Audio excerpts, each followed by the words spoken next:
Sorry that I'm not catching the header tones, but doing the best I can. I keep forgetting to pause it before right when the EAS comes. So, oh well.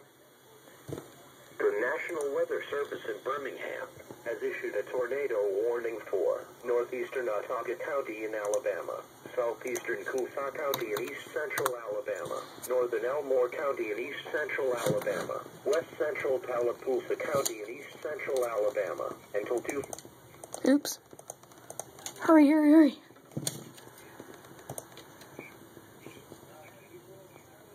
Was located near Vita Junction, or 12 miles northwest of Prattville, and moving northeast at 55 miles per hour.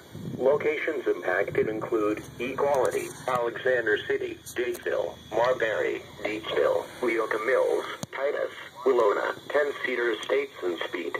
This includes Interstate 65 exit numbers 186 through 193. Heavy rainfall may obscure this tornado. Do not wait to see or hear the tornado. Take cover now. To report severe weather, call 1-800-856-0758. Repeating, a tornado warning has been issued until 2:45 p.m. Central Standard Time for the following county: Coosa County, Alabama. Oh, wait.